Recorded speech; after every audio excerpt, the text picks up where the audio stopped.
জয় জগন্নাথ। ১৬ই জুলাই বৃহস্পতিবার ২০২৬ রথযাত্রা মহোৎসব।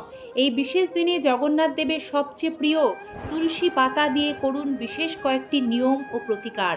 রথযাত্রার দিন বাড়ির তুলসী গাছের নিচে চুপচাপ রেখে দিন এই একটি জিনিস। অর্থ আসবে বছর ভর চুম্বকের মতো। প্রভু জগন্নাথ দেব এবং মা লক্ষ্মীর অশেষ কৃপা লাভ করবেন এই টোটকায়।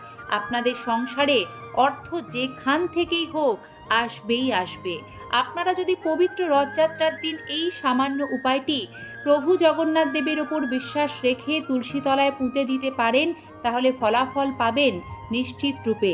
কি করবেন জানাবো আজকের এই পর্বে। দেখছেন সিংহরায় ডোরবেল। সনাতনী বার্তার নতুন এই পর্বে সকল দর্শক বন্ধুকে স্বাগত জানিয়ে আমরা সরাসরি রথযাত্রার প্রতিকার সম্পর্কিত এই আলোচনার মূল পর্বে প্রবেশ করছি। দর্শক বন্ধুরা, বলা হয় যে বাড়িতে তুলসী গাছ সবুজ ও সতেজ থাকে সেই বাড়িতে অর্থকষ্ট, বিপদ আপদ, বাস্তুদোষ কখনো আসে না। তুলসী গাছ সম্পর্কিত রথযাত্রার টোটকা সবচেয়ে ভালো ফল প্রদান করে, কারণ প্রভু জগন্নাথ দেবের পূজা তুলসী পাতা ছাড়া অসম্পূর্ণ। কি উপায়ে এই নিয়ম করবেন চলুন একে একে জেনে নেওয়া যাক। রথযাত্রা পুণ্যতিথি।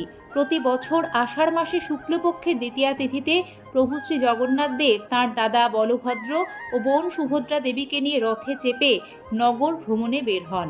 তাই এই তিথিকে বিশেষ শুভ হিসেবে মানা হয়। রথ হলো জয়ের প্রতীক। রথযাত্রার দিন এই টোটকাগুলি করে নিজের ভাগ্যকে জয় করে নিন। প্রথমে যে কাজটি করতে হবে তা হলো রথযাত্রার দিন সকাল সকাল ঘুম থেকে উঠে গঙ্গা স্নান সম্পন্ন করে নিন। স্নানের জলে এই দিন গঙ্গা জল মিশিয়ে স্নান করবেন, কারণ রথযাত্রায় গঙ্গা স্নানের বিশেষ মাহাত্ম্য রয়েছে। শুদ্ধ বস্ত্র পরিধান করুন। তুলসী পাতা গঙ্গা জল দিয়ে জগন্নাথ দেবকে অর্ঘ্য দিন। তুলসী গাছে জল নিবেদনের পাশাপাশি সামান্য একটু কাঁচা দুধও অর্পণ করুন। এই বিশেষ দিনে এই কাজগুলি করলে মানসিক অশান্তি দূর হবে, শত্রু দমন হবে। রথযাত্রার দিন সকালে অভাবী দুস্থ ব্যক্তিদের মধ্যে সাদা চাল, দুধ ও মিষ্টি দান করুন। এর ফলে রাহু কেতুর দোষ হ্রাস পাবে, ভাগ্যের উজ্জ্বলতা বাড়বে। রথযাত্রার বিশেষ দিনে কর্মে অগ্রগতি ও ব্যবসায় উন্নতি করতে একটি নতুন হলুদ কাপড় ও 5টি লাড্ডু জগন্নাথ দেবের রথের দিকে মুখ করে অর্পণ করুন।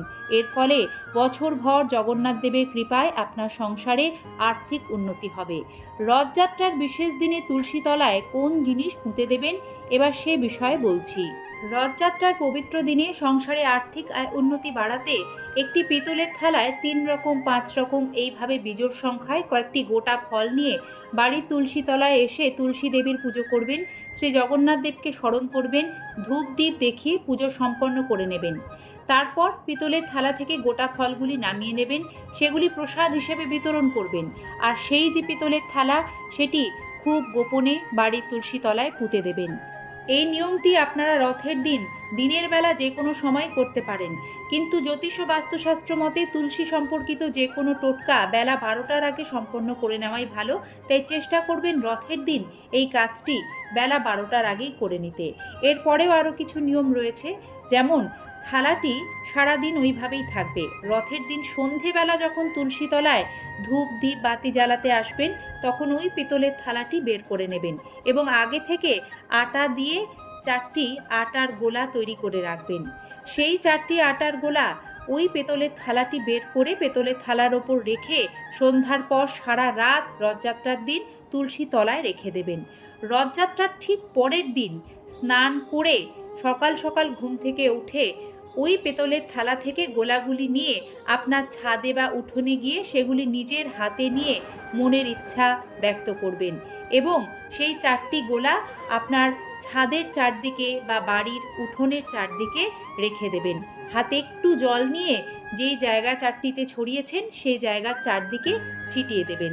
এইভাবে নিয়ম সম্পন্ন করবেন। তবে মাথায় রাখবেন, এই উপায়টি করার সময় আপনাকে যেন কেউ না দেখে, কারণ দেখিয়ে টোটকা করতে নেই। যত গোপনীয়তার সাথে করবেন, বিশ্বাসের সাথে করবেন, তত সুফল মিলবে। রথযাত্রার প্রধান কাজই হলো রথ টানা। তাই চেষ্টা করবেন টোটকা পালন করে সম্ভব হলে রথের দড়ি স্পর্শ করতে। জয় জগন্নাথ ধ্বনি বারবার দেবেন। স্মরণ রাখবেন, রথযাত্রা শুধু উৎসব নয়, এটি একটি শক্তিশালী জ্যোতিষ মুহূর্ত। যদি সঠিকভাবে কাজে লাগানো যায়, জীবনে অনেক বন্ধ দরজা শ্রী জগন্নাথ দেবের কৃপায় নিশ্চয়ই খুলে যাবে। সকলে ভালো থাকবেন। রথযাত্রার আন্তরিক প্রীতি ও শুভেচ্ছা। ধন্যবাদ। নমস্কার।